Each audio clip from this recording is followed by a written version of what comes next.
Bonsoir. Pour être en bonne santé, il faut manger sainement. Sauf que la qualité des aliments que nous consommons n'est pas toujours au rendez-vous. Le poisson, par exemple, il est considéré comme excellent pour la santé.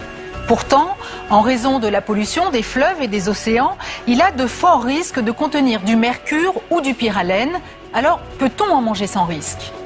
Et la viande, d'où vient-elle? Est-elle bien conservée? Peut-on se fier aux emballages? Vous verrez que les dates limites de consommation peuvent être trompeuses. Un boucher nous révèle les nouvelles méthodes pour transformer la viande avariée en produits frais et ça fait froid dans le dos. Nous nous sommes aussi rendus en Chine où de nombreux scandales alimentaires ont éclaté, lait contaminé, pollution chronique de l'eau. La Chine est loin d'offrir toutes les garanties en matière sanitaire. Dans ces conditions, faut-il avoir peur des produits alimentaires chinois ? Surtout lorsque l'on sait que dans la plupart des denrées vendues en France figure au moins un composant provenant de Chine. Et que contiennent réellement les plats que nous mangeons? Voici 90 minutes enquête, plat préparé, label, que mange-t-on vraiment? Service vétérinaire, contrôle d'hygiène de votre établissement. Voilà. Donc on va vous demander de procéder à la destruction de ces produits. Le lundi 31 octobre 2005, 9 enfants intoxiqués. Regardez déjà là dans quel état était Diego. La bactérie avait contaminé la viande qui a servi à fabriquer le produit. Il a fini dans le coma. Il me faudrait 6,5 kg de coquilles. Expliquez-moi comment que c'est que ça se fait, il y a toujours eu du monde qui a déjà été malade ici. Oui, oui monsieur, vous avez reçu un courrier. Vous voudrez acheter des œufs élevés en plein air, s'il vous plaît. Vous savez ce que ça veut dire le 3? Alors 3, ça veut dire élevage en cage. Par terre, on joue le foot dans la gueule. Arrêtez, arrêtez, arrêtez! Tout ce qui était périmé, on le mettait en boucherie pour que les bouchers retravaillent la viande. Voilà comment il est. Je vais lever une tranche partout. On mettait ça, bien entendu, dans une barquette blanche. Hein. Voilà le rôti que vous récupérez. Incroyable. Nous sommes des services vétérinaires et nous venons faire le contrôle d'hygiène de votre établissement. Région parisienne. Contrôle d'hygiène dans la cuisine d'un restaurant. À première vue, rien à signaler. Mais à l'ouverture du premier frigo, la température monte chez les inspecteurs. C'est pas le pot d'origine. Non. Il n'y a pas de date de préparation sur ça. C'est quoi ça, monsieur? Du thon que de la sel, le gros sel. L'état de l'emballage. Vous ne pouvez pas mettre dans un emballage aussi pas propre. Ça, c'est pour moi. Non, mettez-le là. À l'examen du contenu plus que douteux du congélateur, il ne laisse plus aucun doute. Là. C'est comment Ça, c'est le steak. Le rumsteak, vous l'avez acheté congelé? Oui, j'ai coupé le C'est du produit que vous avez acheté en surgelé ou en... Oui, mais en surgelé ou en frais? En frais? Comme la viande à acheter fraîche, vous ne pouvez pas la congeler vous-même. Là, qu'est-ce que c'est? Ça, c'est steak haché. Que vous avez... Ils ne sont pas emballés, ils ne sont pas protégés du tout. Avec la glace, du coup, ça va être brûlé par le froid, là, de les garder... Ça ressemblerait à moi je dirais du foie, vu que c'est coupé. On ne sait pas d'où ça vient, on ne sait pas ce que c'est brûlé par le froid. Ça a été stocké dans un emballage qui n'est pas un emballage alimentaire, donc ça ne répond pas aux règles d'hygiène. Cuisine crasseuse, vaisselle répugnante, les restes alimentaires côtoient les ingrédients prêts à être cuisinés.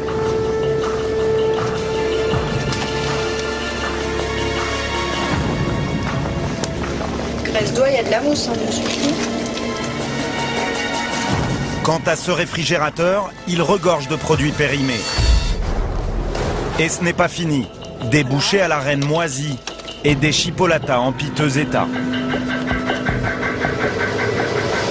Je pense que ça fait longtemps qu'on n'a pas regardé ce qu'il y avait dans votre réfrigérateur. Pour ces inspectrices qui traquent les restaurateurs sans scrupules, c'est le jackpot. Alors elles décident de tout fouiller. Direction les caves. Ces produits vont suivre le même chemin que les autres. Voilà encore 50 kilos de viande mal emballée et conservée dans des conditions plus que douteuses. Rien ne va plus. On va vous demander de procéder à la destruction de ces produits. Allez chercher un autre sac poubelle auquel on va les mettre. C'était là en jaune? Oui. J'achète lundi ça. Bah écoutez, ils sont pas conservés dans ce qu'on... Sinon, je veux pas me restaurant. Je veux pas contrer comme ça, je comprends pas. J'ai acheté lundi et je rejette aujourd'hui. Ça, je comprends pas. Si le restaurateur ne veut pas que son restaurant soit fermé, il devra exécuter des travaux pour le mettre aux normes. Et dans l'immédiat, toute la marchandise douteuse sera détruite. Pour lui, le manque à gagner est important, mais cela n'émeut pas les inspectrices. Kebab pourri, viande avariée vendue en supermarché, ingrédients à l'origine douteuse et poissons contaminés par des produits chimiques. Faut-il avoir peur du contenu de nos assiettes? Plongé dans l'univers de la malbouffe et des scandales alimentaires. Il y a quelques mois, près de Bordeaux, les dirigeants de l'un des plus gros fabricants français de viande sont mis en examen. Motif, tromperie aggravée et blessures involontaires. Leur entreprise est à l'origine d'une très grave intoxication alimentaire. Comment de simples steaks hachés ont-ils empoisonné des dizaines de familles? Pour avoir mangé l'un de ces steaks surgelés, Diego, alors âgé de 6 ans, a frôlé la mort. Ça, c'est le dossier que j'ai fait. Ça, c'est le premier jour où Diego est arrivé à l'hôpital de Bordeaux. Regardez déjà, là, dans quel état était Diego. Il était branché de partout, en fait. Pendant 15 jours, on ne savait pas s'il allait...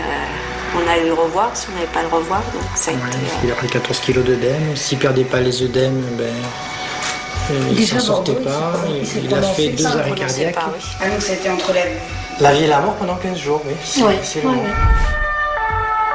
Diego est aussitôt transporté à l'hôpital, mais son état s'aggrave dangereusement. Donc une gastro, vomissement, diarrhée sanglante. Donc on l'a fait hospitaliser et il a fini dans le coma. En quelques jours, c'est toute une région qui est frappée. Les médecins diagnostiquent une intoxication alimentaire, mais ignorent son origine. Les cas se multiplient et la psychose s'installe. Lundi 31 octobre 2005, 9 enfants intoxiqués. Mardi 1er novembre, vigilance maximale, 18 personnes intoxiquées, dont 16 enfants hospitalisés. Et à la fin de la semaine, on était à 400 familles dans les Landes, frappées par la gastroentérite. Au total, 57 enfants sont hospitalisés en l'espace de 10 jours. Comme Diego, les cas les plus critiques sont transportés au CHU de Bordeaux. Ils sont arrivés anémiques, parce que cette maladie, il y a une anémie assez importante. Mais la plupart du temps, ils avaient été transfusés avant d'arriver, ou ils ont transfusé éventuellement. Et surtout, ils ont les reins qui sont bloqués. Commence alors une course contre la montre pour trouver l'origine du mal mystérieux. Les épidémiologistes ont rencontré les parents. Ils ont fait des questionnaires en disant vous avez mangé quoi, vous avez bu quoi, vous avez été là. Ce qu'on fait habituellement dans les intoxications. Se souvenir, quand on a 3 gosses, se souvenir de ce qu'ils mangent à tous les repas, c'est pas forcément évident.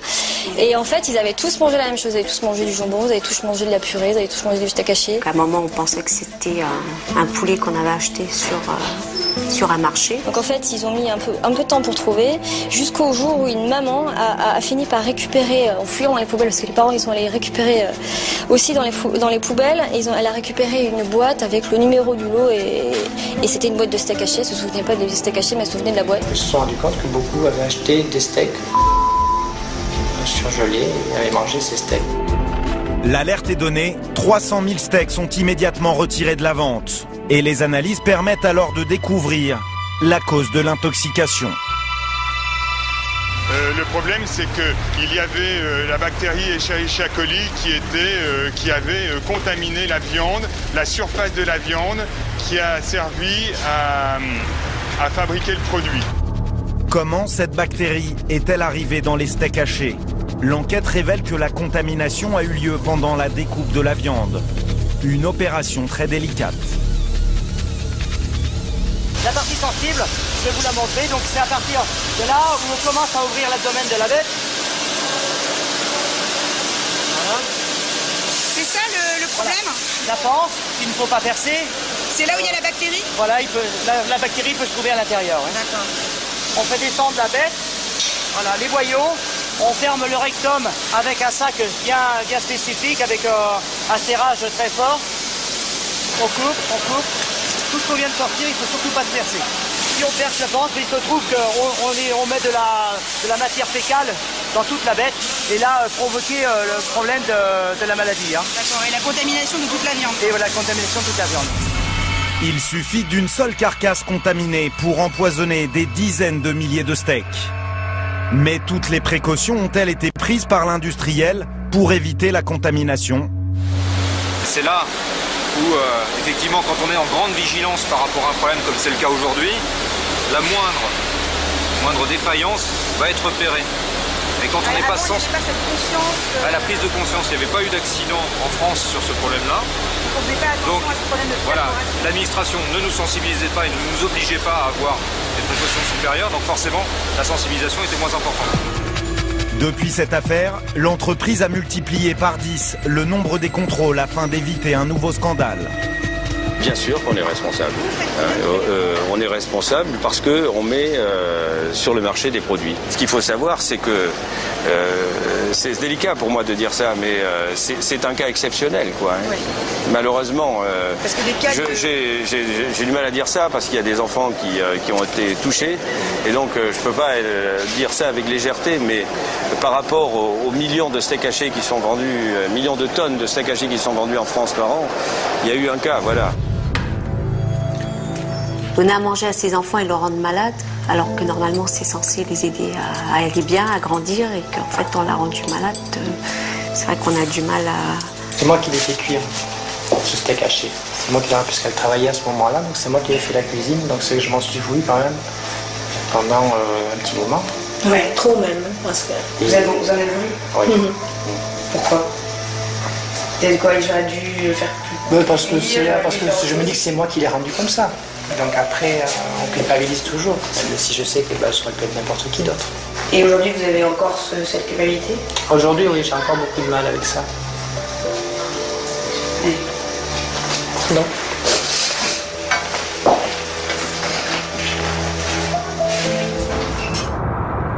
Diego, comme les autres victimes, a heureusement retrouvé la santé et une vie normale. Mais chaque année en France, 250 000 personnes sont touchées par des maladies d'origine alimentaire. Et vous verrez que par appât du gain, certains professionnels n'hésitent pas à mettre la vie des consommateurs en danger.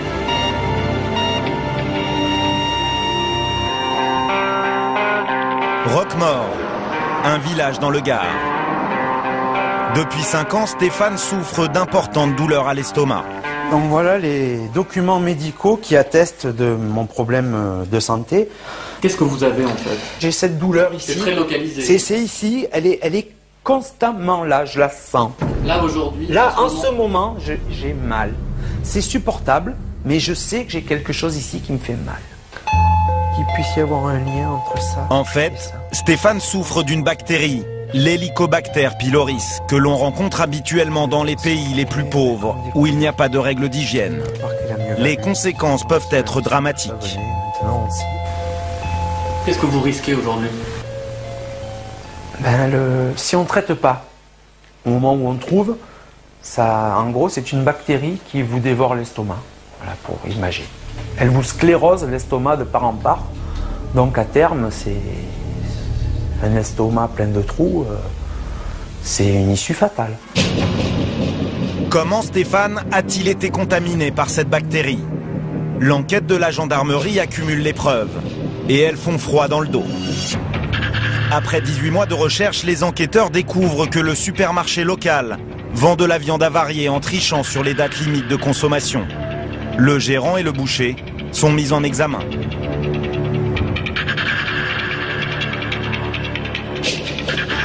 Comment il ne pouvait pas se dégager une odeur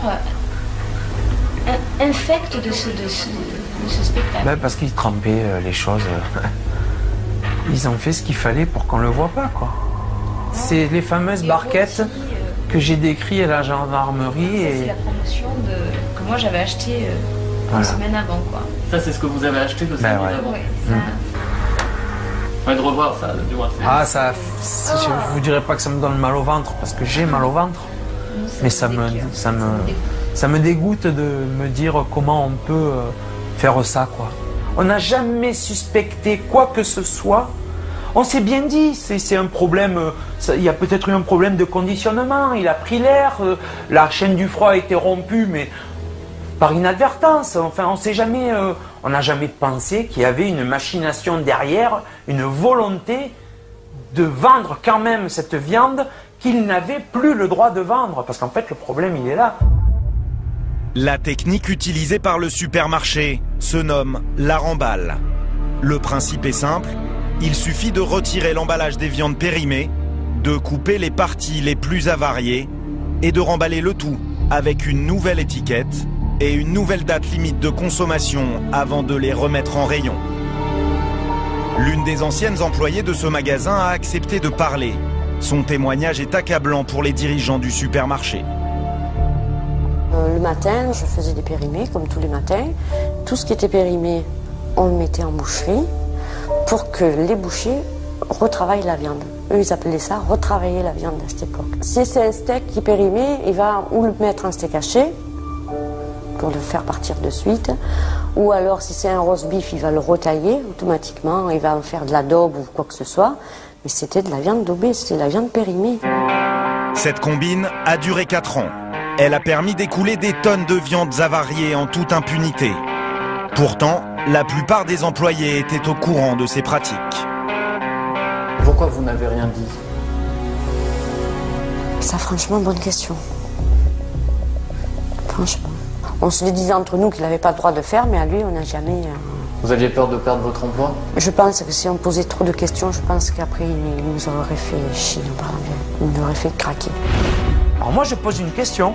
Comment ça a pu durer 4 ans en passant au travers des contrôles divers? Il y avait des contrôles, hein, tous les mois.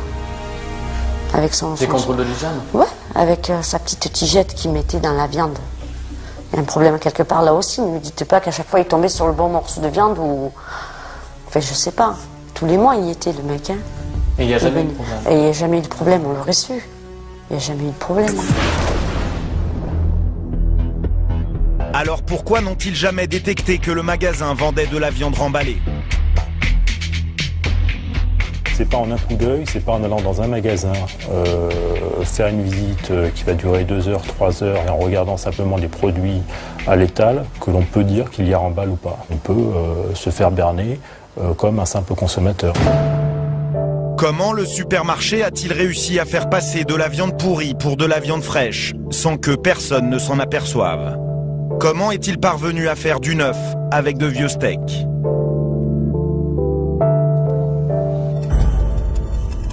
Un boucher qui a pratiqué la remballe pendant des années a accepté de dévoiler les techniques qu'il a longtemps utilisées pour arnaquer les clients. Pour sa démonstration, il s'est procuré des morceaux de viande périmés, pareils à ceux qu'il avait l'habitude de retravailler. Alors, voilà de la viande que l'on a achetée il y a une dizaine de jours. Alors, on va commencer par le plus flagrant. Par le rôti de bœuf, par exemple.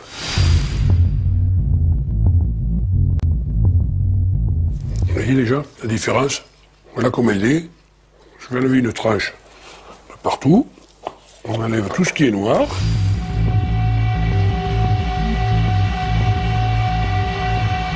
C'est sûr que si vous faites un tartare avec ça, il y a de grandes chances d'avoir ou une gastro ou... enfin, de ne pas être bien. Mais comme ça va être cuit.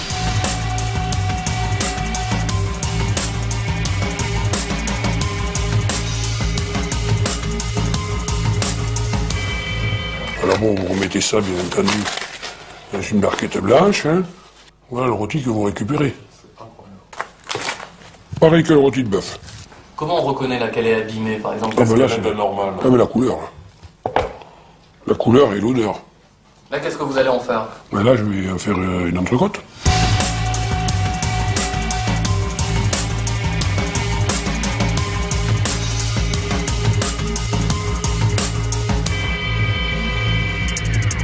Elle est plus jolie que celle-là. Enfin, elle a moins de déchets. Le client qui ne connaît pas, vous voyez tout ça, c'est un peu plus dur dans une entrecôte. Bon, ben ça, le gras, les enfants, ils vont pas vous le manger.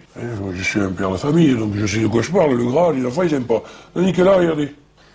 Ce que vous voulez dire, c'est presque plus vendeur quand c'est comme ça, quand on est entrecôte. Ben, il y a moins de déchets.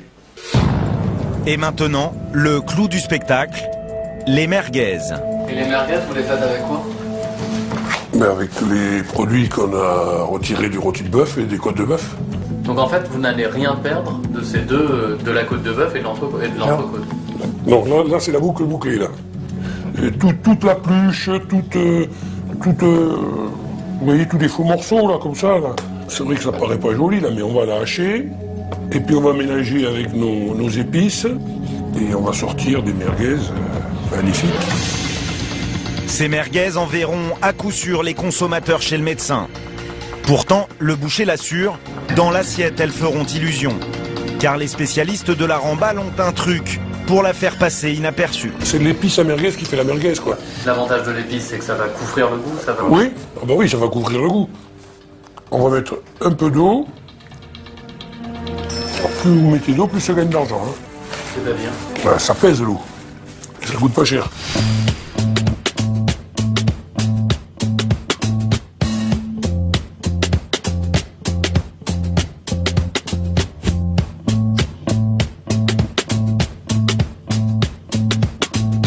Voilà. Là, le plus... Ça, c'est un classique de faire de la merguez avec du bœuf qui est... Ah oui, ça c'est classique. C'est un grand classique, ça. Au royaume de la remballe, rien ne se perd. Une seule solution pour éviter de se faire piéger, acheter la viande chez un professionnel de confiance, car la grande majorité des bouchers de grande surface vendent des produits de qualité et condamnent ces pratiques. Merci beaucoup. Exemple, avec l'un des ingrédients les plus présents dans les réfrigérateurs, les œufs. Chaque Français en consomme 237 par an sous toutes ses formes. Alors d'où viennent les œufs que nous achetons? Comment déchiffrer les étiquettes? D'un côté, les œufs issus de fermes en plein air. De l'autre, les œufs de poule qui ne verront jamais la lumière du jour. L'indication du mode d'élevage sur une boîte ou sur un emballage est absolument obligatoire. Mais évidemment, il faut le trouver, il faut savoir quoi chercher. L'industriel va revendiquer le plein air ou l'indication plein air. Vous voyez, là, il n'y a aucun problème, hein, pas besoin de le chercher. C'est sur le dessus et c'est écrit en gros. Et regardez, même chose, élevé en plein air, là aussi, c'est bien revendiqué. À la limite, c'est plus gros que œufs de poule. En revanche, les œufs de poule élevés en batterie, en cage, là, ça va être de manière très, très discrète. C'est au dos de la boîte, c'est écrit en tout petit et il faut la trouver. Œufs issus de poules élevées en cage, vous voyez, c'est écrit en tout petit, tout petit, tout petit. Alors, et en revanche, le marketing, il faut y faire attention parce que vous avez ici quelque chose qui nous ferait penser que c'est à l'ancienne, un petit panier, les poules qui ont fraîchement pondu et on a déposé ça dans un petit panier. Et là, même chose, vous avez de la batterie élevée en cage. 18 poules par mètre carré et elles n'ont jamais dû voir la paille. L'image d'une poule qui picore en liberté est plus vendeuse que celle de la pondeuse enfermée toute sa vie dans un hangar. Les propriétaires d'élevage en batterie n'autorisent d'ailleurs aucune caméra dans leur exploitation. Vous aurez du mal à trouver des volontaires. Pourquoi? Avec les poules en cage, vous aurez beaucoup de mal à trouver quelqu'un. Mais qu'est-ce qui peut gêner en fait? Parce qu'on se fait taper dessus à chaque fois, et puis voilà. C'est toujours critique, c'est toujours camp de concentration, etc. Donc on a un peu marre. On a l'impression d'être dehors la loi, des bandits, tout ce qu'on veut. Et moi je refuserais. Hein. 80% des œufs que vous mangez proviennent d'élevage de poules en batterie. Alors à quoi ressemblent ces exploitations? Direction l'une des plus importantes installées en Vendée. Pour la visiter, nous nous faisons passer pour des étudiants qui préparent un devoir sur le sujet. Bonjour. Alors dites-nous, vous avez donc 3 ou 2 élevages, c'est ça? Comment ça se passe? C'est deux élevages, un ici et l'autre de 300 mètres plus loin. Alors on va se faire comme nous, on va faire comme moi. S'équiper? C'est-à-dire que vous allez prendre des surchaussures, moi je change la chaussure ici. Les conditions d'hygiène sont strictes. Au niveau légal, ce producteur d'œufs en batterie n'a rien à cacher. Ce qu'il craint, c'est ça, l'image de milliers de poules entassées dans leur cage. Il y a combien de poules en tout? Ici, il y a 60 000 poules. 60 000 poules. Il y a combien d'étages? 7 niveaux de poules. 7 niveaux. Ces pondeuses ne verront jamais la lumière du jour jusqu'à leur mort. Leur univers est une cage de 2 mètres carrés. La poule est pond dans le nid. Elle pond ça? Oui, dans le nid. D'accord. l'œuf tombe ici. Ensuite, le matin, on tire les tapis. Pour ramasser les œufs. Ramasser les œufs, ils s'en vont dans les godets jaunes et vous les retrouvez sur le convoyeur à chaîne en haut et ils s'en vont sur la machine. Et alors, une poule, ça pond combien en moyenne? Dans une année, une poule va prendre 300 œufs. C'est énorme ça, 300. Comment ça se fait qu'elle pond tant? Parce qu'avec la lumière régulière toute l'année. Et la lumière, elle reste combien de temps par jour? 16 heures de lumière. Le rendement passe avant le confort. Elles sont une 50aine par cage. Elles sont quand même un peu agglutinées. Ça, c'est votre point de vue. On est quand même dans de l'élevage, on n'est pas dans de l'animal domestique de compagnie. Et après, c'est vrai que c'est une philosophie, comme j'ai dit. Hein. C'est vrai que c'est pas votre chambre à coucher. Mais si nous, on ne produit pas des œufs, ils viendront d'ailleurs. Les poules seront élevées dans des conditions bien moins bonnes que chez nous. Allez voir dans les pays asiatiques. Comment ils les élèvent là-bas? Le même système, mais beaucoup plus serré. Au bout d'un an, les poules y ont laissé presque toutes leurs plumes. Pour les éleveurs, c'est pourtant le seul moyen de répondre à l'énorme demande des consommateurs. On est compte en France, on est 65 millions de consommateurs. Chaque habitant mange 270 œufs. Par an. Ça veut dire qu'il faut presque autant de poules en France qu'il y a d'habitants. Mettez toutes les poules au champ de ce qu'il faut pour nourrir les Français. Et il n'y a plus de place pour les céréales. Il va y avoir un problème quelque part. Comment sont traités les œufs de poule en batterie avant leur expédition vers les points de vente? Ces œufs viennent en direct des poulaillers qui sont à Tenon. Ils sont là juste derrière. Il y a un convoyeur et on voit le bâtiment est là à 30 mètres, même pas 20 mètres derrière. Ils ont été pondus à 30 mètres d'ici. Ils arrivent directement sans aucune manutention de la poule jusque dans la boîte. Hein, nous assurons simplement un tri intermédiaire. Les œufs sont ensuite dirigés vers une unité de mise en boîte. L'entreprise fournit à elle seule une vingtaine de marques différentes, de l'épicerie fine à la grande distribution. Nous avons 3 mâts, enfin 3 créneaux. Les œufs à notre marque Manille, ce qu'on appelle une marque nationale, les marques distributeurs et ce qu'on appelle le premier prix. Les points de vente et les emballages sont différents, mais tous les œufs viennent des mêmes poules. Nous avons une autre marque distributeur en moyen qui est ici, toujours le même lot, avec et des mêmes poules de chez nous. Voilà une deuxième chaîne où on fait du film. On a le même phénomène, on a des œufs pondus le 16, c'est-à-dire de ce matin. Ils sont issus du même poulailler et du même site de production. Les mêmes œufs pour des boîtes différentes. En rayon, vous pourrez pourtant noter des écarts de prix de 30 à 40%. Donc vous pouvez avoir pour un même œuf d'un même calibre, issu de poules d'une même catégorie, d'une même qualité, des différences de prix assez importantes. Ici vous avez 11 centimes l'unité pour un œuf moyen et ici vous l'avez à 17 centimes en marque. Donc vous allez avoir une différence de prix assez grosse, assez énorme pour un œuf qui vient de la même poule et qui a été élevé de la même manière. Et sur les marchés, les commerçants jouent-ils la transparence? Comment reconnaître les œufs issus de poules élevées en plein air? Pourquoi vous achetez des œufs au marché? Parce qu'ils sont censés être frais, plus frais. Je les achète toujours ici parce que là, ils sont bons. D'accord, est-ce qu'on peut C'est des vrais œufs de poule. Pour être sûr et certain de connaître l'origine d'un œuf, il suffit de toujours se référer au code. 0 correspondent aux poules qui sont élevées de manière biologique et qui sont nourries avec des aliments de l'agriculture biologique. Les 1, ce sont des poules qui sont élevées, on dit, en plein air, donc elles ont accès la plupart du temps à un parcours herbeux. Le numéro 2 correspond à des poules qui sont élevées au sol. En 3, ce sont des poules qui sont élevées en batterie, en cage. Elles ne verront jamais le jour. Fort de ces informations, à l'aide d'une caméra cachée, nous achetons des œufs chez les épiciers du marché. On voudrait acheter des œufs élevés en plein air, s'il vous plaît. Oui. Vous avez que des œufs élevés en plein air? Oui. Ah oui, moi j'ai des œufs fermiers. Combien je vous dois? 1,30 s'il vous plaît. 1,30 pour des œufs plein air, c'est pas cher. Ben non. Merci beaucoup, monsieur. Merci beaucoup. Au revoir. Ouverture de la boîte, code 3 sur la coquille. Ces œufs proviennent en fait d'élevage en batterie. Excusez-moi, je suis désolée, en fait, je vais vous demander de me rembourser parce qu'en fait, C'est des œufs élevés en cage. Il y a écrit 3 dessus. Si, je vous assure. C'est quoi qui nous viennent? C'est le tampon? Ah non, oui, bah oui, quand il y a écrit 3, ça veut dire élevé en cage. Ah non, elles sont en cage. Ah non, moi, elles sont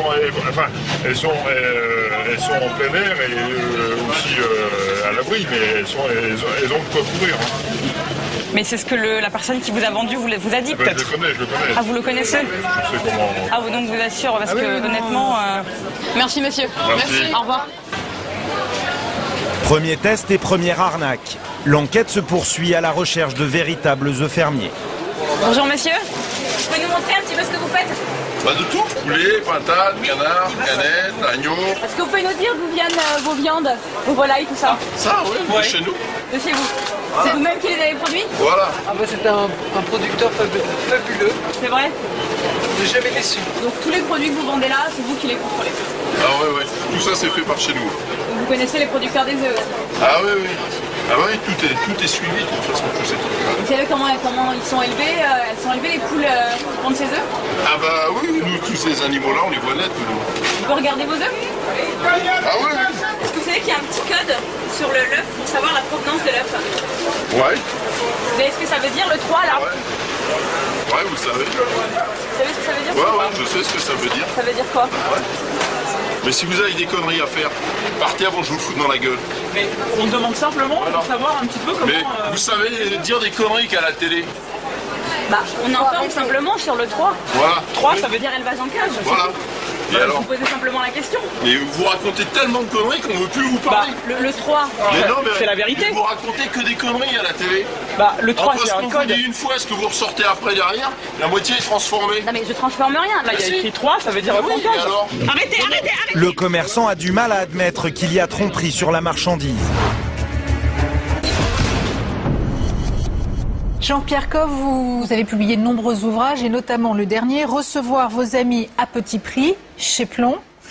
Alors votre combat depuis toujours, c'est la malbouffe. Alors qu'est-ce que la malbouffe et à contrario le bien manger? Le consommateur oublie qu'il a des droits. On est les patrons du commerçant.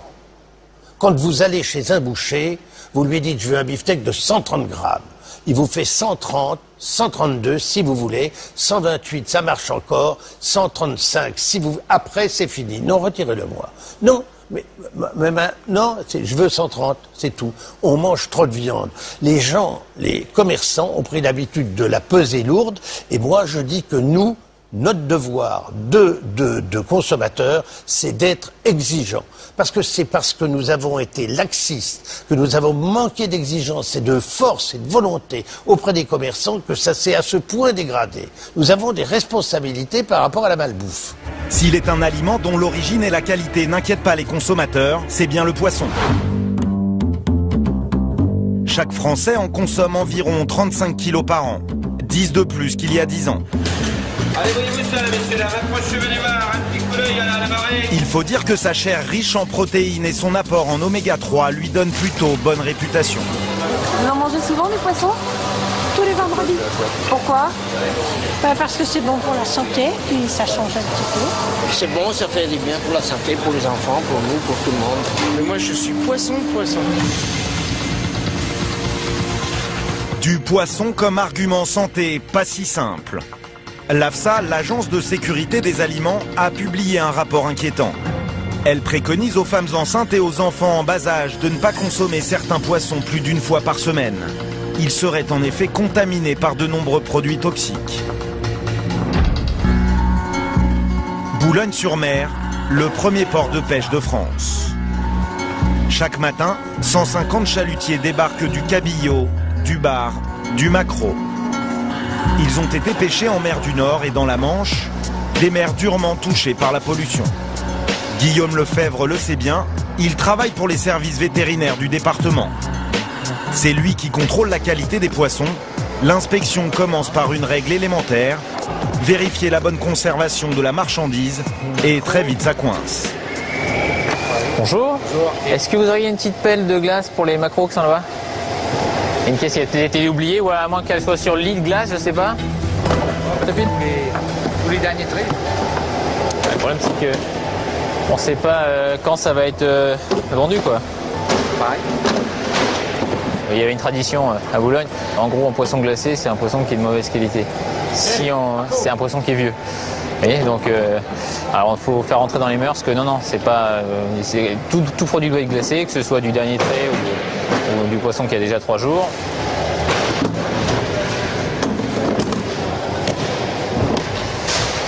Face aux pêcheurs, le ton monte rapidement. Expliquez-moi comment que ça se fait, il y a toujours eu du monde qui a déjà été malade ici. Oui, oui monsieur, vous avez reçu un courrier. Il en faut plus pour décourager Guillaume Lefebvre. Il s'attaque à la mission du jour. Il n'y a pas une caisse incomplète, c'est pour faire un prélèvement en fait. Rechercher des traces de pollution dans les coquilles Saint-Jacques. J'ai un prélèvement à faire dans le cadre du plan de surveillance. Il me faudrait 6,5 kg de coquilles. 6 kg. Ouais, et demi. Pardon, chef, on les met dans une caisse. Tous les produits de la pêche, et en particulier la coquille Saint-Jacques, ont la faculté d'accumuler des contaminants chimiques présents dans l'environnement. Donc là, on a 4 types d'analyses qui sont recherchés. Hydrocarbures aromatiques polycycliques, métaux lourds, pesticides, et puis dioxine et PCB type dioxine. Avant, il n'y avait jamais ça, puis ça a toujours été. Maintenant, il faut des analyses, il faut des trucs sanitaires, il faut ceci, il faut cela. On a ras-le-bol de toute leur connerie. Mais ça vous semble justifié ou pas? Non, pas du tout. Ils arrêtent un petit peu, il y a de la vue. Je veux bien qu'il y ait des analyses de fait, mais... Ça fait beaucoup. Ça fait trop.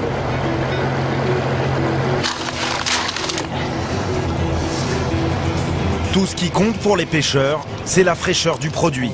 La pollution, ils ne veulent même pas en entendre parler. Le laboratoire a 1 mois pour réaliser l'analyse.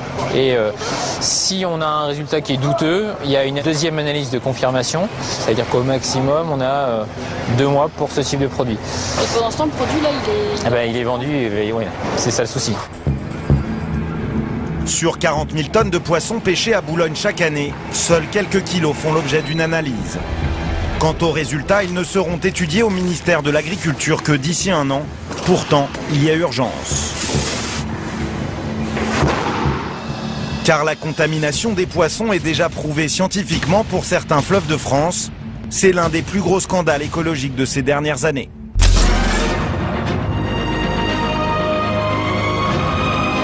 La pollution au pyralène, ces fameux PCB qu'on croyait disparus.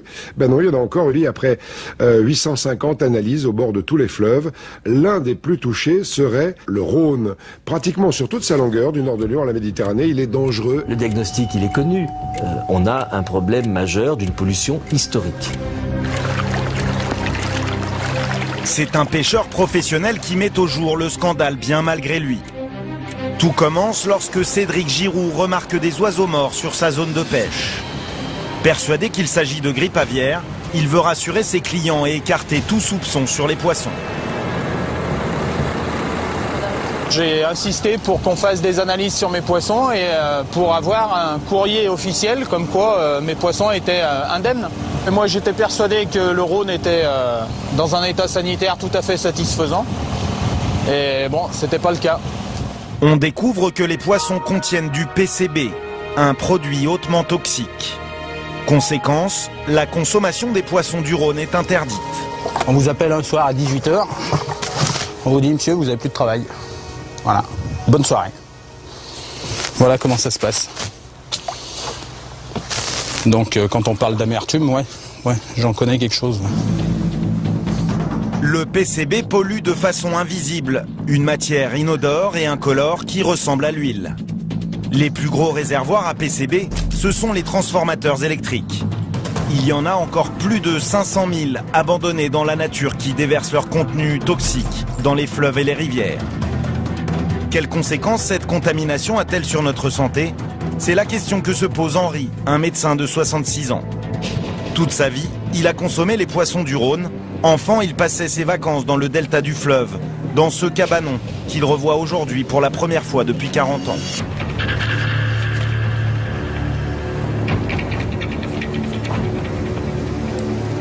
J'ai passé mon enfance là depuis l'âge de 8 ans jusqu'à 17 ans, même jusqu'à 20 ans. On pêchait de tout, les moules, les palourdes, les oursins, les moules rouges, les nacres. Et je revenais le soir avec des bourriches pleines. C'est des souvenirs qui sont extraordinaires parce qu'on était vraiment avec la nature. Ça, hein. L'an dernier, Henri participe à une étude et donne son sang à analyser pour voir s'il a été lui aussi contaminé au PCB. Le résultat est sans appel. Qu'est-ce que vous avez découvert? Alors moi j'ai trouvé, donc j'avais 100 picogrammes de pyralène, de PCB. Donc je me suis dit, très certainement, il y a une relation avec le poisson. Bon, mais je pense qu'il y a une relation. Mais j'aimerais savoir bien maintenant laquelle et comment et pourquoi, avec quel produit, voilà. 6 fois la dose moyenne de PCB dans le sang, Henri fait partie des personnes les plus contaminées de l'étude.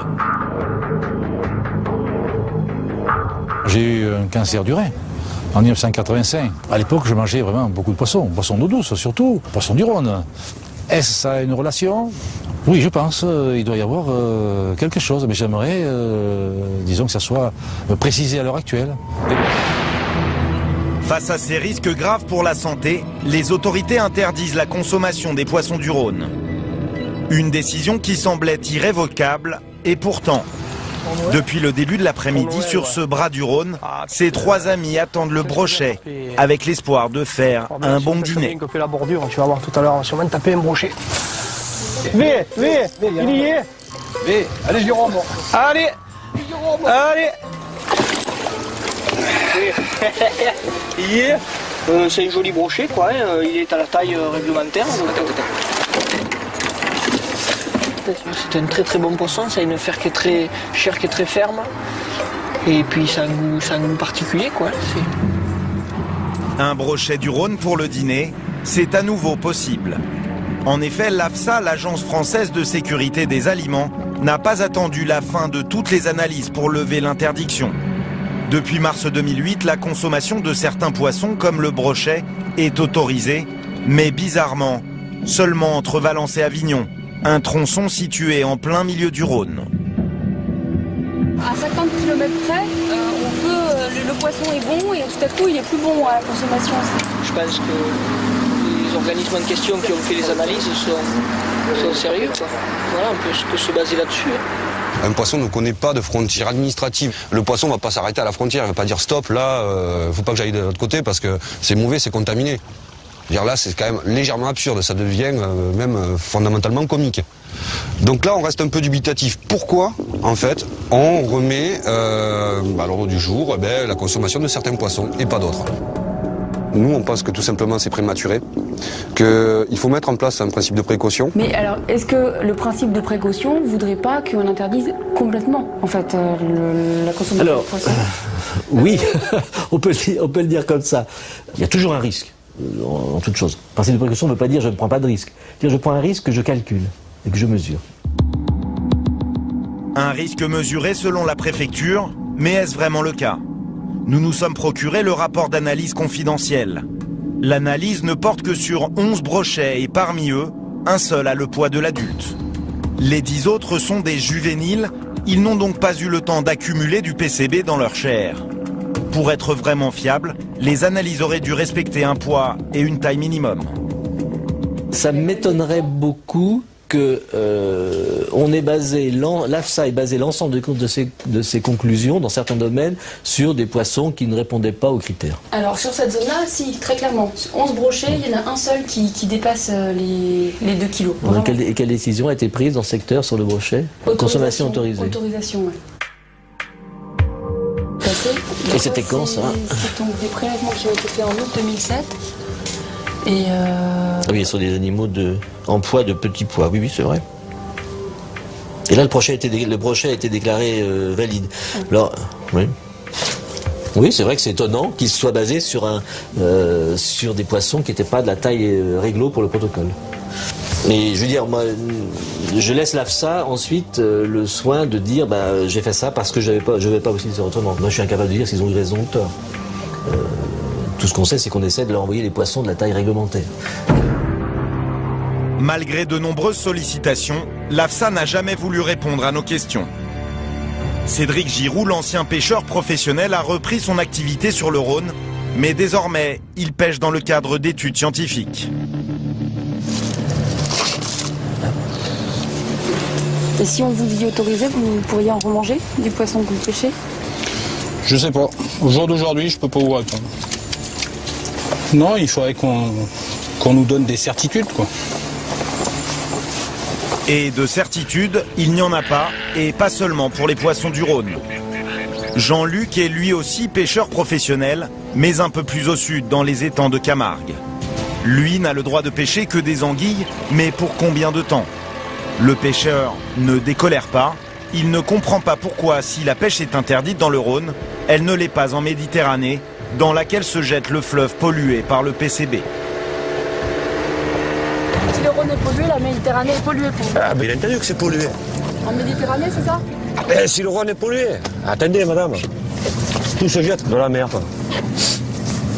Et on ne peut pas faire des exemples des pauvres cons, là, les 10 pauvres cons qui pêchaient sur le Rhône, dont je fais partie.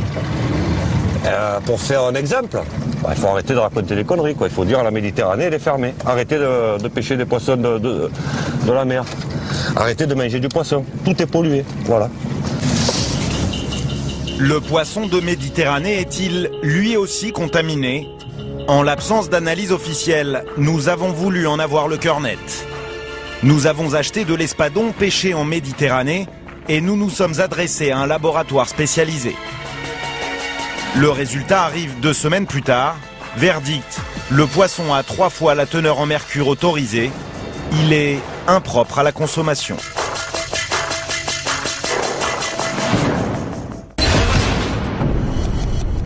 Est-ce que l'adage manger du poisson pour être en bonne santé est toujours d'actualité, Jean-Pierre Coff? Mais le poisson est devenu tellement cher. Il n'y a plus de poisson bon marché. Vous voyez, la lotte à 40 € le kilo, c'est un truc à se foutre une balle dans la tête quand même. Alors pourquoi c'est comme ça, je ne sais pas. Mais en tout cas, le poisson n'est plus un aliment accessible dans mon cas de figure, c'est-à-dire ou bien vous achetez des petits carrés, alors dans ce cas-là, moi je dis, achetez donc un filet et panez-le vous-même, au moins ça sera mieux, et n'hésitez pas à acheter des poissons au marché. Le taco, on ne veut plus les cuisiner, c'est délicieux le taco. Le hareng, c'est un hareng frais avec de la moutarde, c'est délicieux. On ne veut plus les cuisiner, on veut absolument avoir des poissons de luxe. Enfin, effectivement, oui, on ne va pas pouvoir en manger pendant longtemps. Puis en plus, il faut savoir que ça se raréfie quand même. Oui, et puis ils ne sont pas toujours... enfin, on parle beaucoup de mercure et de choses comme ça. Quand on parle de poisson, on ne sait plus ce qu'on mange. Quand on aura cessé de prendre la mer pour un dépotoir et de respecter la mer comme on n'a pas respecté la terre jusqu'à maintenant, parce qu'on commence seulement à prendre conscience, c'est que c'est nourricier qu'il faut faire attention. La mer aussi est nourricière. Et il ne peut pas déverser n'importe quoi. Tous les produits aujourd'hui venus en France, il y a au moins un ingrédient chinois dedans. Les gens qui travaillent avec la Chine, c'est pour avoir des prix compétitifs. Si c'est pour rajouter des analyses, des contre-analyses et des suranalyses, il n'y a plus d'intérêt. Chez les artisans, on peut espérer que ça a de leur propre production. Si on se contentait de dire comme la charcuterie à partir du porc corse, vous auriez de quoi fournir pendant combien de temps? Bon, ça représente 4 jours de vente l'été, en plein mois de juillet. Mais les secrets de fabrication de certains produits sont beaucoup plus inquiétants. Au banc des accusés, les produits chinois. 53 000 enfants contaminés en Chine par le lait frelaté. La psychose s'étend à toute l'Asie qui interdit au rappel des produits laitiers chinois.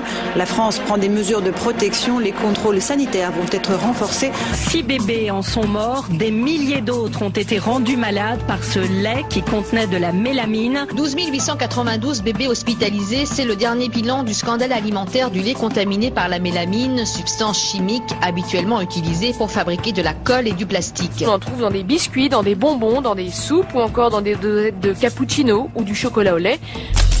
Des industriels chinois avaient mélangé ce produit chimique aux aliments pour faire croire qu'il contenait plus de protéines.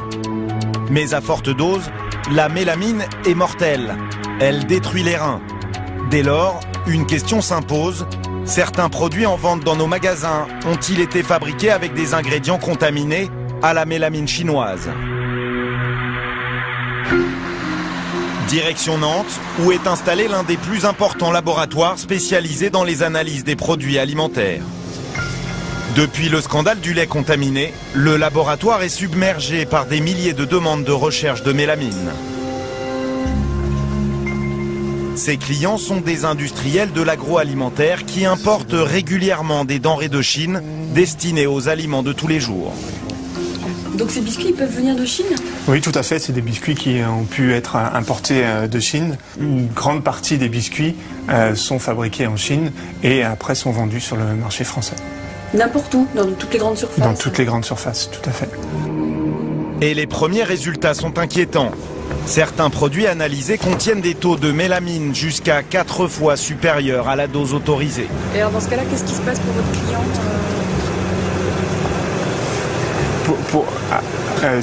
Notre compétence s'arrête à la fourniture du résultat à notre client. Notre client prend les dispositions. Il est précisé au niveau européen qu'en cas de dépassement d'une valeur de 2,5 mg par kilo, la marchandise doit être détruite aux frais de l'industriel ou importateur. Potentiellement, ce résultat d'analyse, il reste entre vous et votre client, je veux dire. Exactement. Exactement. Notre client prend la responsabilité de son résultat. Et de diffuser l'information. Tout à fait. Ces dernières années, il y a eu 2 alertes à la mélamine en France sur des bonbons et des biscuits chinois. Mais impossible de savoir si d'autres marques plus grand public sont concernées, c'est top secret. Alors d'où viennent réellement les produits que nous consommons tous les jours? La réponse est pour le moins surprenante. Camaret-sur-Aigle, au cœur de la Provence. C'est là qu'est implantée depuis 60 ans la plus importante usine de sauce tomate de France, le Cabanon. Mais lorsqu'on pénètre dans le hall, on tombe sur un panneau écrit en chinois. Le PDG s'appelle Monsieur Yan et il ne parle pas un mot de français. À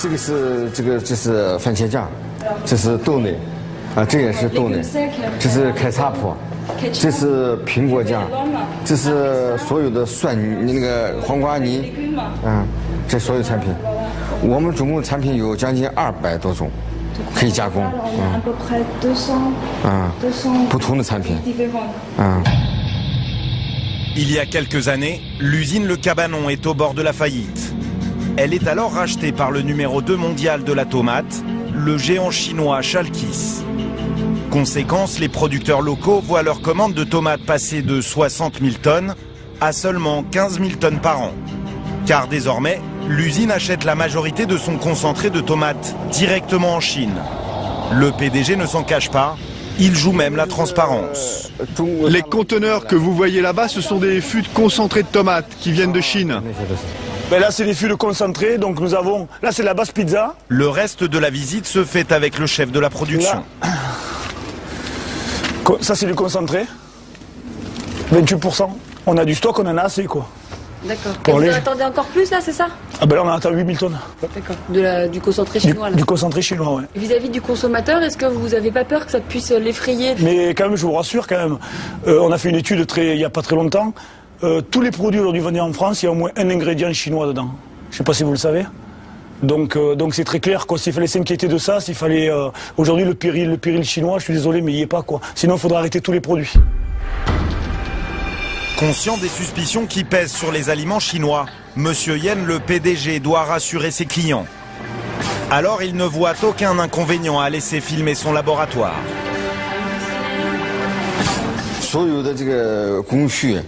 Quand la matière première vient de Chine, on fait un premier contrôle.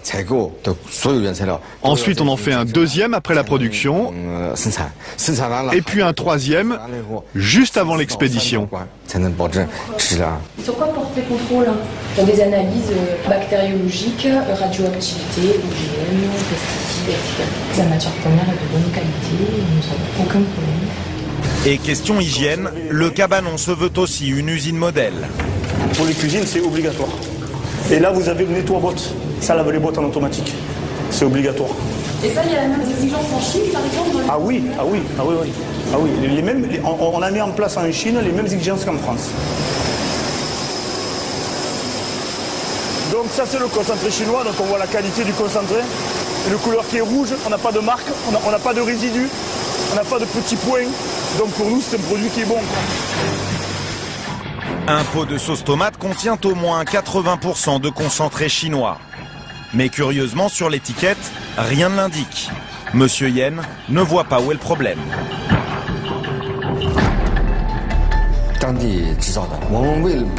Oui, c'est normal. On ne peut pas dire que c'est fabriqué en Chine. Il faut bien préciser que toute la production a lieu en Provence, les recettes, le conditionnement.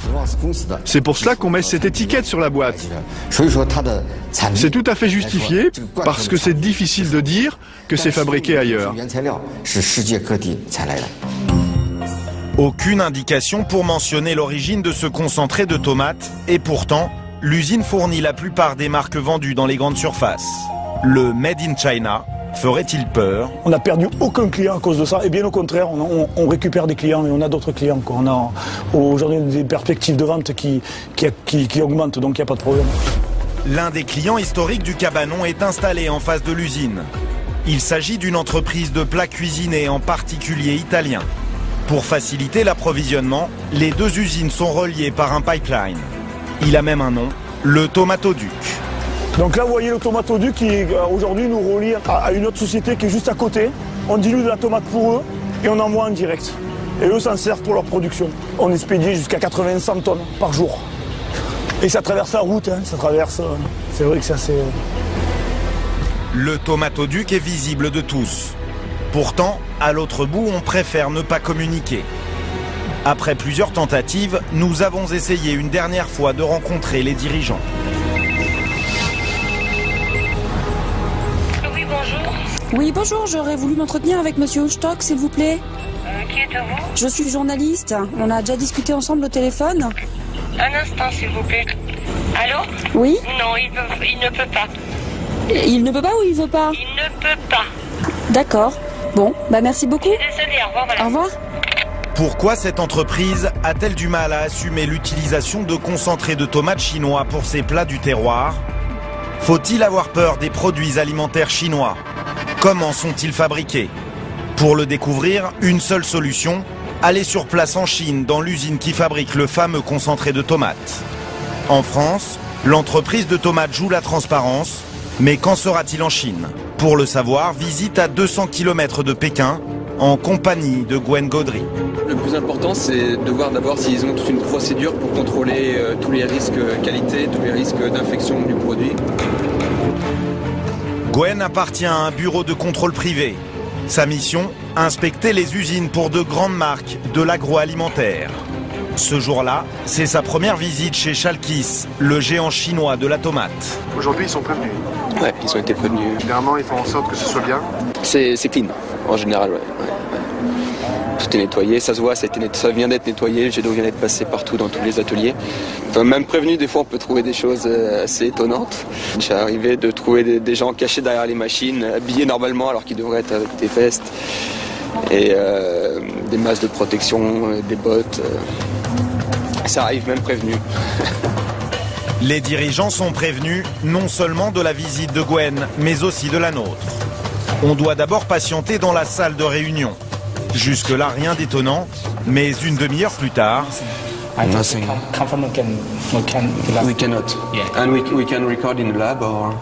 No. Even the lab? Yeah, even the lab refused. Personne n'accepte de nous recevoir et nous n'aurons aucune explication. Quick overview of the factory. Nous, cette usine, on la connaît, on y a été. Effectivement, ce qu'on trouve dedans, c'est une usine qui est moyenne, mais il y a beaucoup de choses à revoir au regard des critères occidentaux, c'est clair.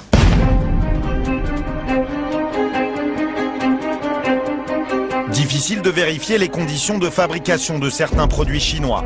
Alors les autorités françaises multiplient les contrôles des containers en provenance de Chine, à leur arrivée dans les ports français. Plomb 98, 20, 76. C'est ça. Tu peux couper. Dans ce container, 2000 cartons de queue de lotte transformés en Chine et destinés à des supermarchés français. Le premier geste des services vétérinaires, vérifier que la chaîne du froid a bien été respectée. Donc là j'ai fait une température de surface et on n'est pas bon. C'est-à-dire qu'on est à moins 9. Normalement on doit être à moins 18. On a une tolérance jusqu'à vers moins 15. On passe en contrôle de température approfondie. Le temps qu'ils descendent, on va faire les autres cartons. Et donc vous voyez là sur un deuxième carton, on a une présence de givre sur le produit, ce qui note déjà une variation de température, en fait d'un mauvais transport, d'une mauvaise conservation quelque part. Donc il peut y avoir reprise d'un développement microbien, même à température négative, -2, -3, donc on ne prend pas de risque. Sur les 9 cartons contrôlés, aucun n'est à la bonne température.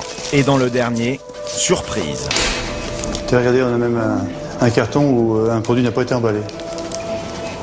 C'est un peu original. Ça arrive pas souvent, ça. On va consigner l'eau, on va le mettre en entrepôt. Et oui, le conteneur complet, de façon à voir si à l'intérieur c'est du même jus ou si c'est nettement mieux. Mauvaise opération pour le client, immédiatement prévenu au téléphone. Ces queues de lot sont pour l'instant bloquées en douane et elles n'arriveront peut-être jamais au supermarché. Il y aura la décision finale de savoir si on libère le lot ou s'il est refoulé. Et s'il est refoulé, il faudra le recharger dans un conteneur pour qu'il reparte en Chine. Des filets de cabillaud. Voilà. Pour changer un peu. Grosse partie, oui, quand même. Cette fois, aucun problème de température. Après une courte inspection, les cartons sont refermés. Il n'y a absolument pas de givre, la chair est relativement blanche. C'est un très beau produit. Le vétérinaire ne se livrera à aucune analyse supplémentaire. Les contrôles approfondis sont aléatoires en dépit du nombre record d'alertes sur les produits chinois aux frontières européennes, alertes aux pollutions chimiques ou aux antibiotiques. Conclusion, la sécurité du consommateur dépend avant tout du niveau d'exigence des importateurs français vis-à-vis de leurs fournisseurs chinois. C'est à eux d'imposer plus de contrôle sur la qualité et l'hygiène des produits. Le contrôle débute dans une usine de champignons de Paris. La Chine en est le premier exportateur mondial. De cette usine sortent des millions de boîtes. Ils coupent les parties foncées des champignons et des pieds. Chaque champignon est lavé plusieurs fois puis conservé dans l'eau. Le problème est que l'eau en Chine suscite beaucoup d'interrogations. De nombreux scandales ont éclaté suite à la pollution aux métaux lourds des nappes phréatiques. Pourtant, cela n'a pas l'air d'inquiéter Bruno Ledoux. A priori, il n'y a pas de problème. Après, je suis sûr qu'ils font des tests de métaux lourds. On n'en fait pas pour notre client, il ne nous demande pas.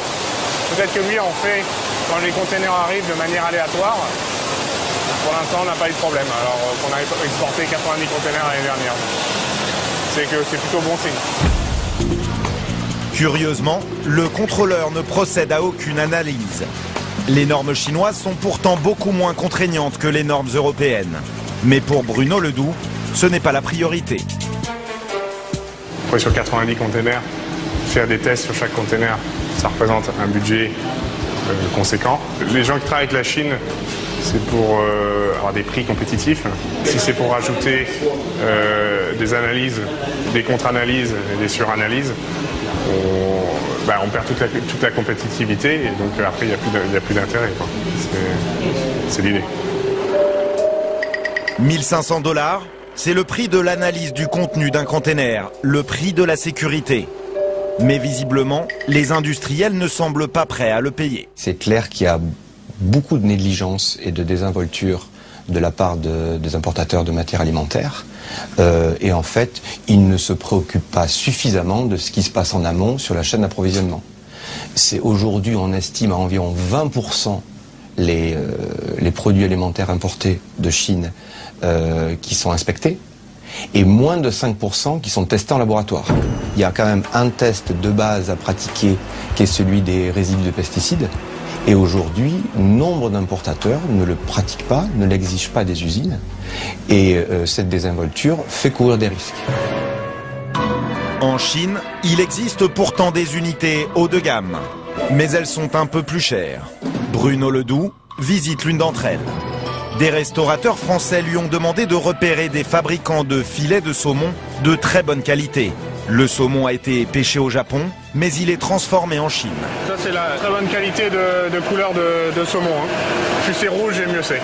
Ce qui est important, c'est de s'assurer que là, il n'y ait plus d'arête. Comme ça, on les sentirait facilement. Il y a un deuxième nettoyage pour enlever la ligne de gras. Et le client veut uniquement 2 cm maximum de ligne de gras. Un signe de fraîcheur, quand on appuie sur le poisson, la chair revient à sa forme initiale. Ça paraît bien. Le verdict est très satisfaisant et ce n'est pas un hasard. Cette usine a tout d'une usine modèle. La centaine d'ouvriers est habillée selon les règles d'hygiène les plus strictes.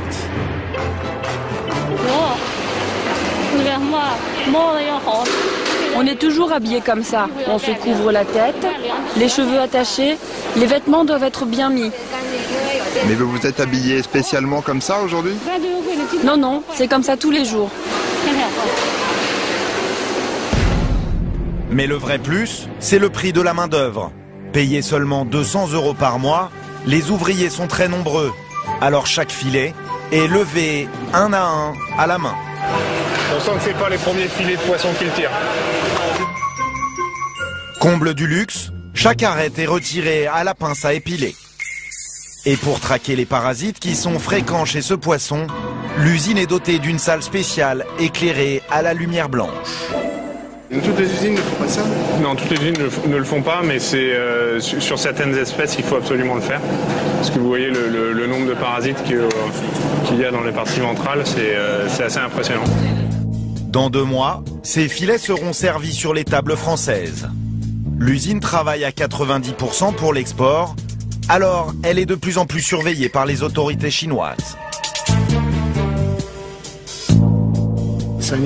Les autorités chinoises sont plus strictes qu'avant? Oui, je pense que le gouvernement chinois est de plus en plus strict.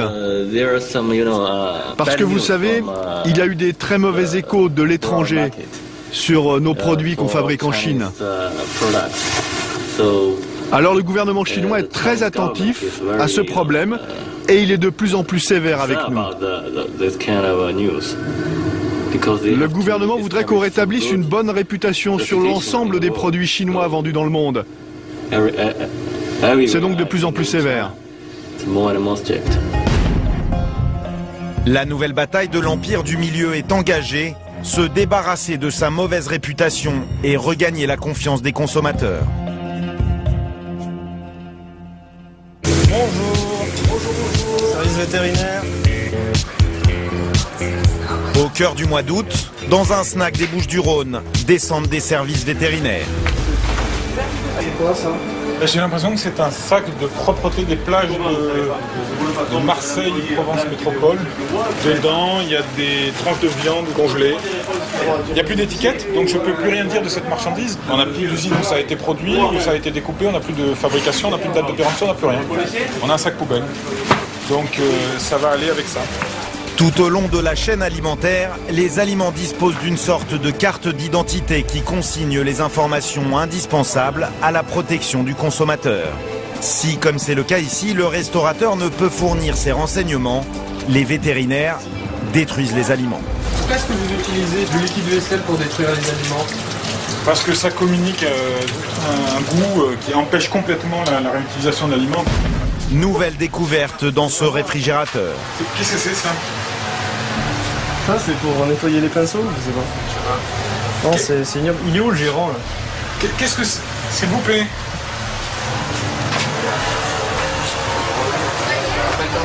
Il prend la température. Mademoiselle, est-ce que c'est de la pâte à crêpes ça? D'accord.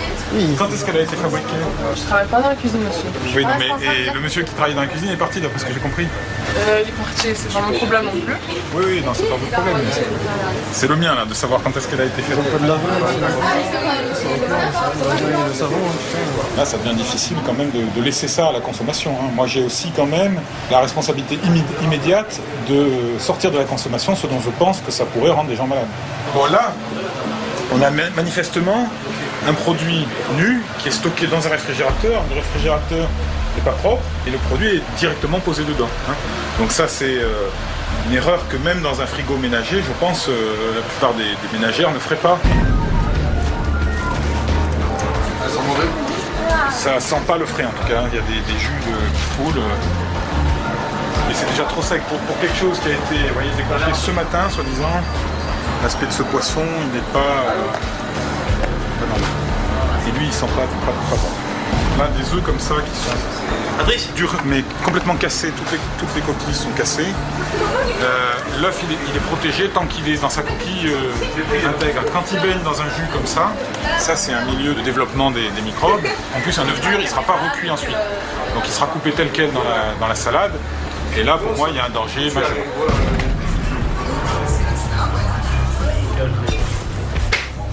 Je peux vous montrer ce qu'on a. Sûr, viens voir ce qu'il me. En plein service, regardez, je sors. Non, je vous demande juste. Mais attendez, monsieur, je viens de sortir, je n'ai pas fini. Je vous demande juste qu'est-ce que vous en pensez. Ah, c'est pas nettoyé encore. C'est pas nettoyé. Est-ce que vous pensez que là-dedans, il faut poser les choses nues, sans emballage dedans? Jamais de la vie. C'est pourtant ce qu'on a. Mais si on est en plein service. Monsieur. Regardez. Ok. Regardez. Monsieur, je crois que c'est pas la peine qu'on discute. Non, mais vous me faites ça en plein nettoyage, monsieur. Vous pouvez pas poser. Monsieur, c'est qu'il n'a pas eu le temps de les mettre sur le tupperware. Oui. On est en fin de service. Peut-être qu'il a posé, je ne sais pas moi, la bûche sur le... Un dixième de seconde, monsieur, ça suffit pour contaminer quelque chose. C'est le fait de mettre au contact une denrée nue dans un frigo qui n'est pas propre. Votre frigo n'est pas propre. Vous allez être mis en demeure de nettoyer votre cuisine. On reviendra rapidement. Et si le frigo est encore dans cet état-là, on demandera la fermeture de votre établissement. Mais si on vient le soir, vous verrez qu'il y a tout propre et tout nickel. Je pense qu'il va falloir que vous fassiez une formation à comment on fait la restauration, parce que je ne suis pas moi là pour vous expliquer l'intégralité de ce qu'il faut, la manière dont vous devez travailler. Le professionnel, c'est vous, c'est pas moi.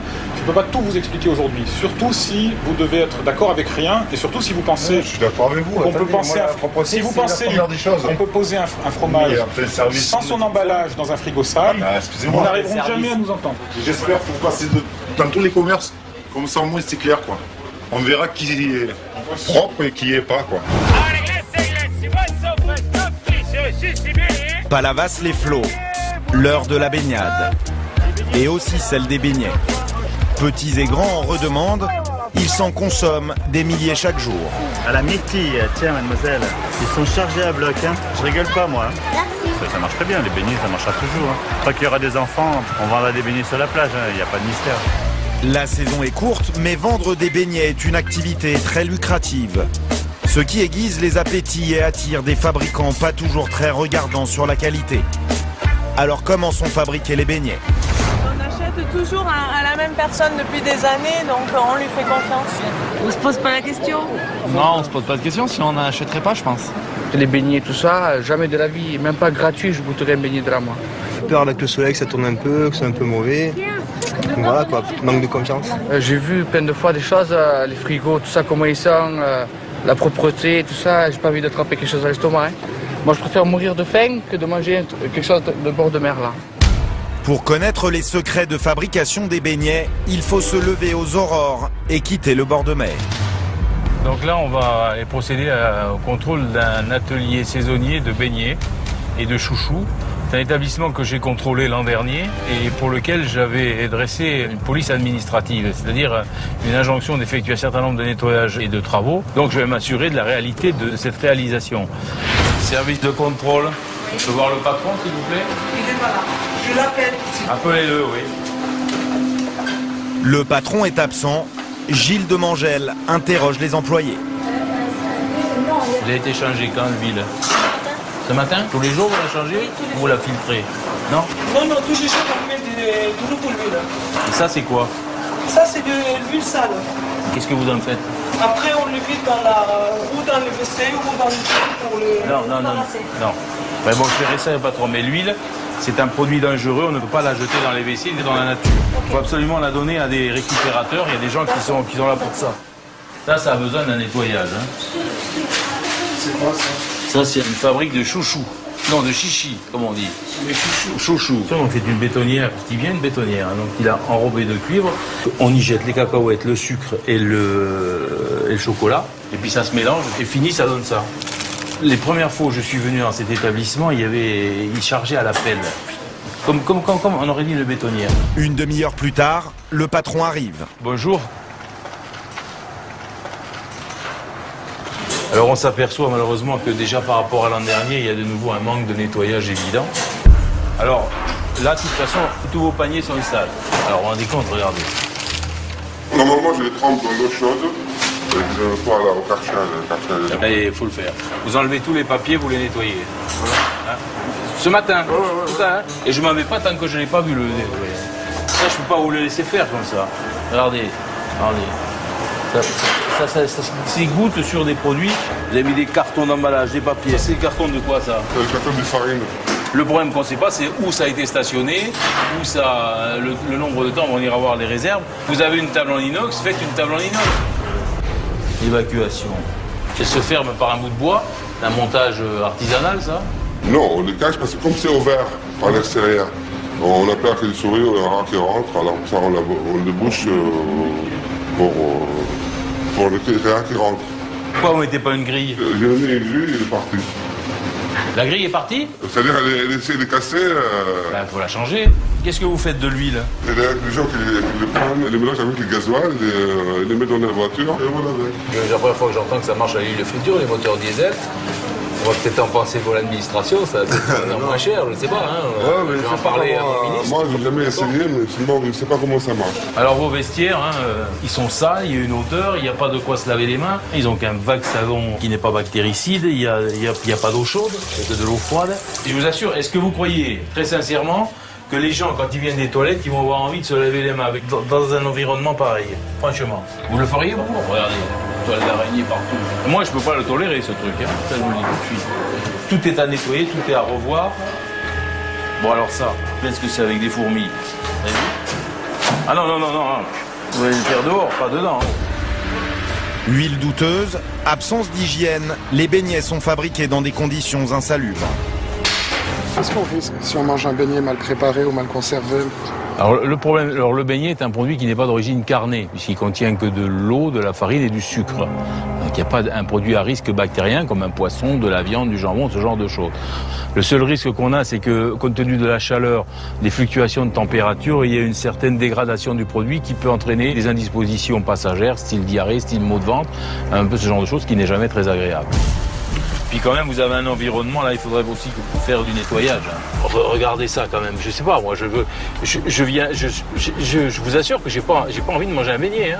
Vous allez me dire que vous travaillez 2 mois dans l'année, mais bon, c'est pas parce que vous travaillez 2 mois dans l'année qu'il faut faire n'importe quoi dans des conditions comme ça. Moi, je vous avais mis un certain nombre de conditions l'année dernière que vous n'avez pas respectées. Je vais donc proposer une fermeture administrative jusqu'à mise en conformité. Vous pensez quand même que les gens, ils mangent ce genre de choses. Oui, je sais. Moi, je peux vous emmener voir d'autres ateliers de beignets où on mangerait par terre, hein, ce qui n'est pas le cas chez vous. Hein. J'estime que cette entreprise mérite une sanction dure de façon à la faire réagir. Qu'est-ce que vous allez faire là? Je peux faire du fer, mais je me casse. Pourquoi je vais travailler? Je fais travailler des gens et moi je travaille, je me crève pour après je vais me dire fermure. Je suis là, je touche la lamée, je vais aller me baigner sur la plage, je vais me bronzer, c'est mieux. Et je travaille pour après dû fermer le magasin. Voilà.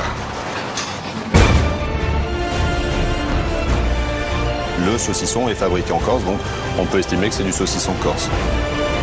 Si on se contentait de produire que de la charcuterie à partir du porc corse, vous auriez de quoi fournir pendant combien de temps? Bon, ça représente 4 jours de vente l'été, en plein mois de juillet. Alors là, je suis ici, j'en veux plus. Non. Moi, je connais la qualité de l'eau gustative, c'est tout ce qui m'intéresse.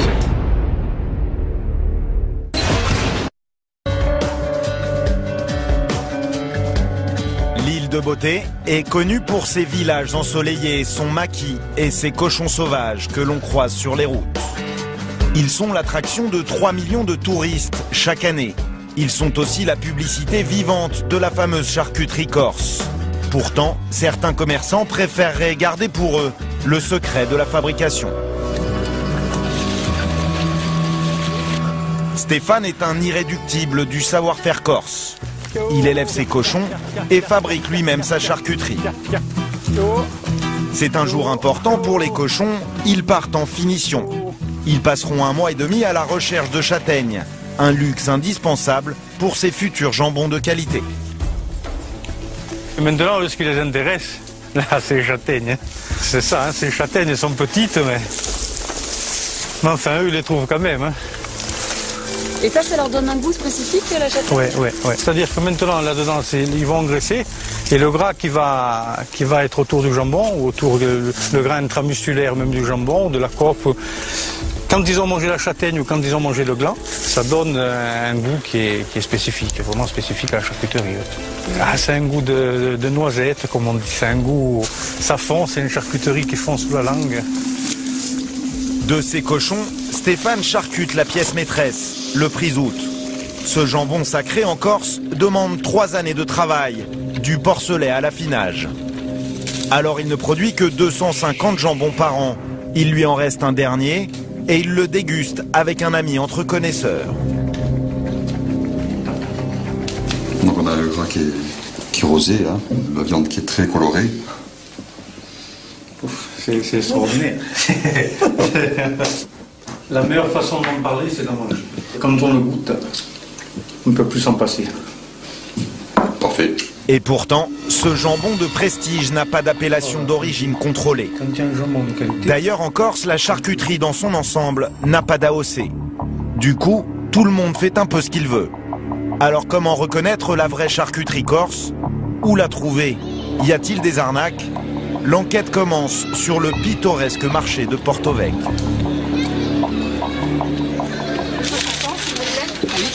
On en a vu, on a fait le col de Bavella et les porcs en liberté sur la route. On s'est arrêté pour les laisser et manger les châtaignes. Et donc vous imaginez que la charcuterie corse vient de ces cochons que vous avez pu voir sur la route? J'ai pas d'a priori là-dessus, hein. J'écoute ce qu'on me dit. C'est ce qu'on se dit quand on voit des cochons élevés sur la... Voilà, on se dit que la charcuterie vient de là, quoi. Chez les artisans, on peut espérer que c'est de leur propre production. Oui. Ils s'en défendent d'ailleurs. Hein. Ils disent bien attention chez nous, ça vient du pays, ça vient de nos élevages. Le touriste repart donc convaincu d'avoir acheté un bon produit artisanal fabriqué à partir de ces animaux que l'on croise au bord des chemins. C'est l'argument des commerçants, mais cet argument frise parfois le mensonge. La preuve sur ce stand, idéalement placé à Ajaccio. Nous nous faisons passer pour des touristes en quête d'informations. C'est pareil, on vous met sous vide. Et c'est vous, non, c'est pas vous qui les faites? Ah oui, c'est nous. C'est vous qui les faites, tout ça? Ça, c'est notre fabrication. Ah oui. Bien sûr. D'où voulez-vous que ça vienne, monsieur? Regardez, tenez-vous la peine de lire la pancarte, c'est un pas vous. D'accord. Voilà. Et c'est vos porcs à vous? Sûr, on en tue 350 à 400 dans l'année. Ah, vous êtes éleveur en fait? Oui, bien sûr. Aussitôt qu'il commence à faire froid. Et ça marche bien, hein? Bah oui, hein. C'est-à-dire que quand on vend de la bonne marchandise, ça marche. Le commerçant vante sa charcuterie artisanale, mais en regardant l'étiquette de plus près, on remarque cette inscription. Copa frais et une adresse à Ajaccio. Nous nous y rendons et là, en guise de petite ferme de montagne, nous trouvons un hangar. En fait, Copa frais fabrique de la charcuterie industrielle, rien à voir avec l'élevage traditionnel vanté par le commerçant. Pire, l'entreprise a été condamnée pour avoir vendu de la fausse charcuterie corse. La matière première était achetée telle qu'elle sur le continent, elle ne subissait sur l'île aucune transformation ni affinage, contrairement à ce qui normalement aurait dû être fait. Et ensuite, l'étiquette portait la mention produit corse, alors même qu'il ne s'agissait pas de produit corse. Donc la tromperie a été démontrée et la tromperie portait sur environ 150 tonnes de produits. L'entreprise a été condamnée à payer 7 500 € d'amende pour publicité mensongère et tromperie sur la marchandise. Le consommateur paye au prix fort une marchandise déjà qui coûte moins cher au départ, mais qui également n'est pas de qualité équivalente à la qualité du produit local réel. Donc c'est vrai que ça porte préjudice à la fois au consommateur et au producteur local en fait. Pour certains producteurs, l'arnaque à la charcuterie corse est tentante car l'image de la Corse fait vendre. Alors comment s'y retrouver? Gilles Anjoubeau est inspecteur de la répression des fraudes. Chaque semaine, il traque les fausses appellations sur l'un des plus grands marchés de l'île, à Ajaccio. Bonjour. C'est le service de la répression des fraudes. Faire un petit contrôle de votre camion. Hein? La première chose à vérifier pour l'inspecteur des fraudes, les étiquettes, notamment celles qui revendiquent l'origine corse. Donc pour ce produit, il est fait référence à la Corse, hein. Il y a la Corse, il y a marqué charcuterie corse, donc est élaboré et affiné donc, dans l'île. Le saucisson est fabriqué en Corse, donc on peut estimer que c'est du saucisson corse. Le saucisson serait donc bien corse. Mais l'est-il au plus profond de ses tripes? L'inspecteur demande d'où vient le cochon. Et là, surprise. C'est pas du cochon corse. Maintenant, j'ai ouï dire que c'était des cochons bretons. Maintenant, l'origine de la viande, pas que ça me regarde pas, mais moi je connais la qualité gustative, c'est tout ce qui m'intéresse. Du cochon breton dans un saucisson estampillé corse, et pourtant le commerçant ne sera pas sanctionné.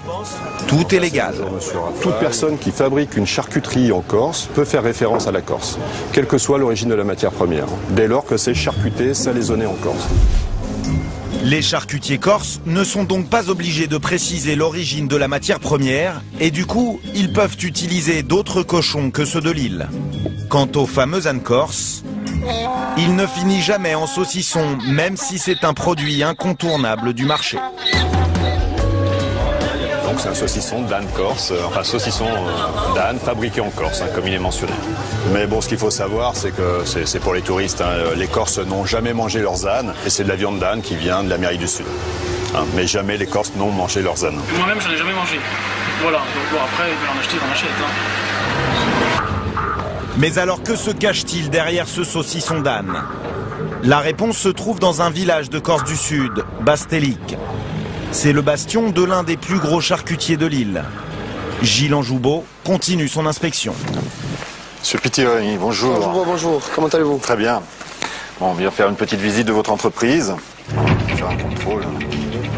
Ici, le best-seller de l'industrie, c'est le saucisson d'âne corse, fabriqué à partir d'âne d'Amérique du Sud. Cette ambiguïté ne gêne pas notre PDG tant qu'on ne lui demande pas d'en manger. Ça le fait même plutôt sourire.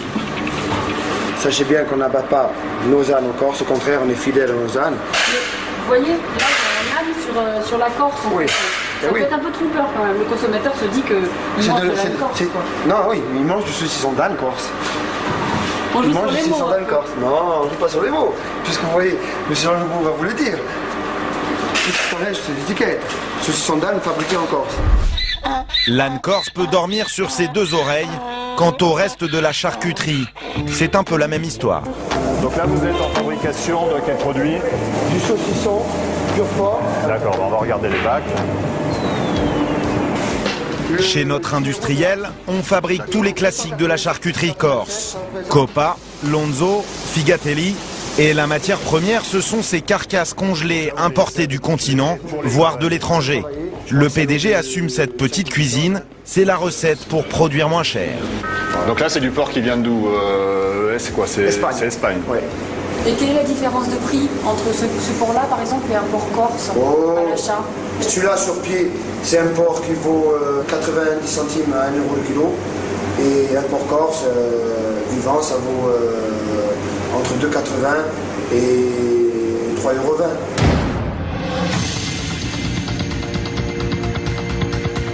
Les porcs corses reviennent donc 3 fois plus cher que les cochons importés.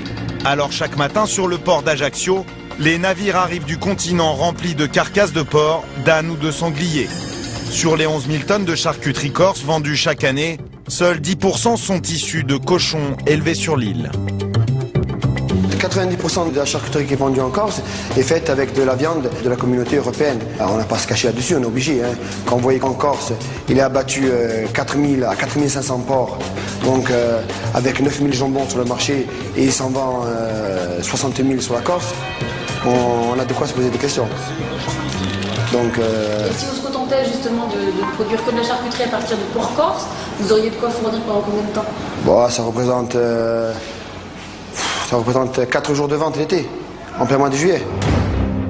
Monsieur Pitiloni, lui, fabrique plus de 1000 tonnes de charcuterie par an et son entreprise fournit la plupart des marchés de Corse. Dernière étape avant la vente, les saucissons reçoivent une jolie étiquette avec l'île de beauté en vedette. C'est légal, mais le touriste risque de se faire avoir sur l'île, en beauté. Pour vous, cette charcuterie, elle vient de porc né, élevé en Corse? Ah oui. Ah oui, essentiellement, bien sûr. Oui. Je verrais mal une charcuterie corse en important des porcs d'Allemagne ou même d'Espagne ou d'Italie. Non. Sauf que c'est le cas de 90% en fait de la charcuterie vendue en Corse et fabriquée à partir de porcs justement qui viennent d'Allemagne, c'est vrai de la France. Alors là, je suis scié. J'en veux plus. Non, c'est vrai, je savais pas du tout. Ouais, 90%. Je savais pas du tout, je pense que c'est... Enfin,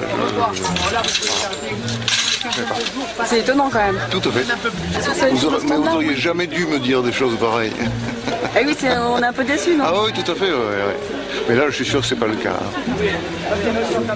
Corse ou pas corse, Coppa, Lonzo ou Figatelli restent des musts pour les gourmets. Et d'ici quelques années, les consommateurs pourront y voir plus clair avec la création d'une appellation d'origine contrôlée. On a des produits qui viennent de Chine notamment. Est-ce qu'on peut faire confiance à ce type de produit ou au contraire rester méfiant et vigilant? C'est ça la réglementation, ce que je vous dis. Un produit qui arrive de Chine, prenons l'exemple d'un lapin, un lapin élevé en Chine. D'abord, vous ne savez pas comment il est élevé, la traçabilité, moi je veux bien, mais en France, vous savez exactement ce que mange un lapin du moment où il est né jusqu'au moment où on l'abat. Là, en Chine, on ne sait pas. Mais enfin, le lapin arrive en France. Il est congelé, il est toujours chinois. On est d'accord? À partir du moment où il rentre sur le territoire français, s'il est vendu en état, c'est-à-dire lapin congelé, on doit indiquer qu'il est chinois.